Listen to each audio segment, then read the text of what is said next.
जय हिंद दोस्तों। आज हम इस वीडियो में बात करेंगे कि जो ट्रक हड़ताल हो रहा है क्यों हो रही है।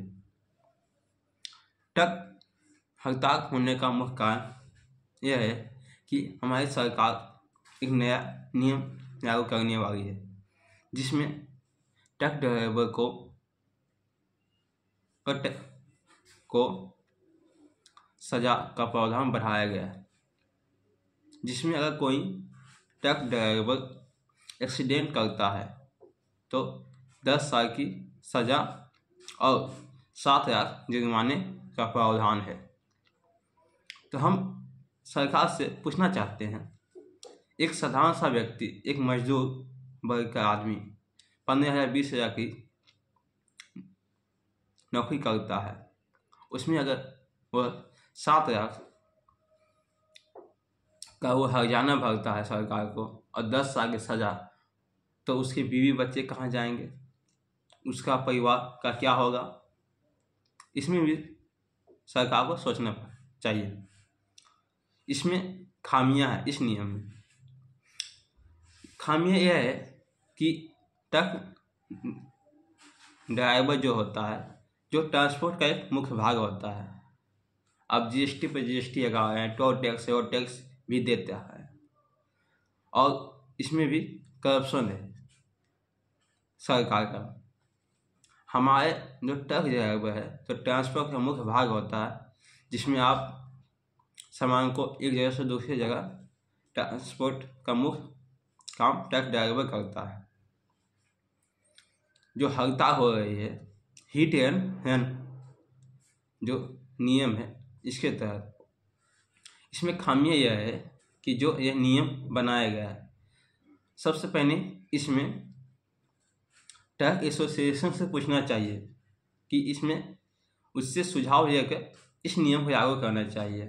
अब सरकार कर रही है कि यह नियम ट्रक एसोसिएशन से बात करेंगे। अरे भाई, अगर ट्रक एसोसिएशन से ये बात आप पहले कर सकते हैं, तब इस नियम को लागू कीजिए। यहाँ सरकार एकदम तानाशाही जैसा काम कर रही है।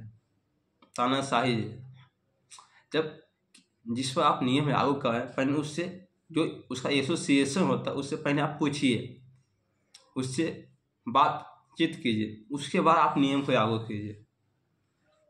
और ट्रक ड्राइवर विरोध कर रहा था तो एमपी के एक डीएम साहब जो कहते हैं मजदूर को औकात में हो। भाई, आप मजदूर को कहते हैं औकात में है, क्यों कह रहे हैं? क्यों आपसे वो कमज़ोर है। अगर वही कोई नेता, एमएलए या एमपी होता तो उसके सामने आपकी मुंह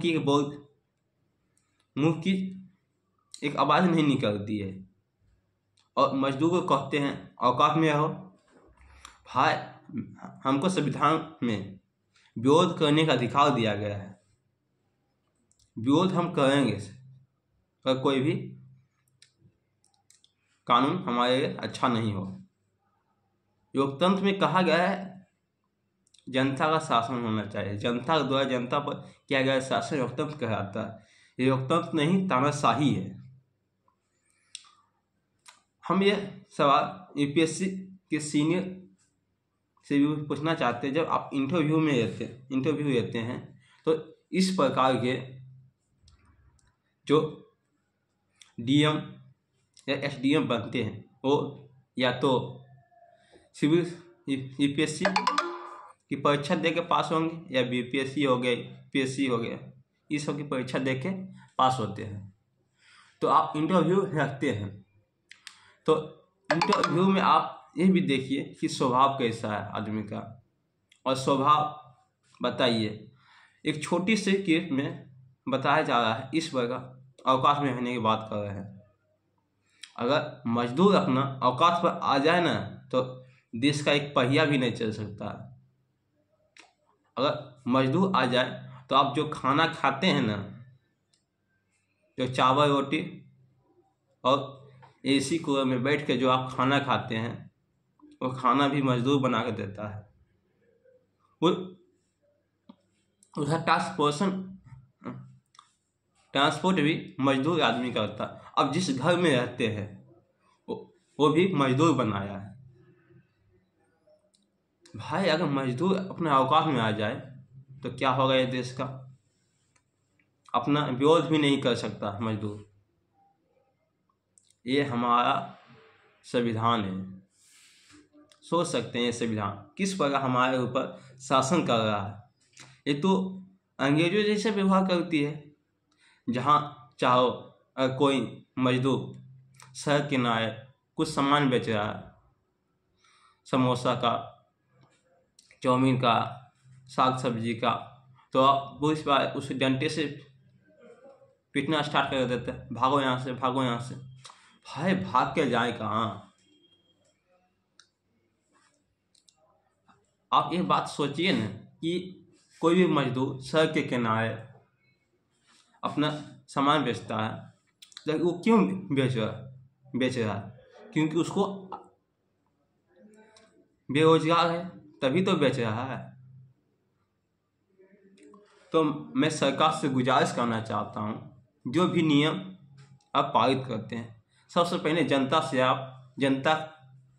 से आप संवाद कीजिए। प्रधानमंत्री बोलते हैं हम मन की बात करते हैं। अरे भाई मन की बात आप करते हैं, कभी जनता से भी बात कर लीजिए। सिर्फ अपने मन की बात आप सोचिएगा, जनता से भी बात क्या सुधार आया जा सकता है।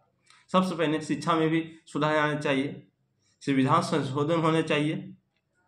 और जो ट्रक हड़ताल हो रहे हैं इससे क्या होगा?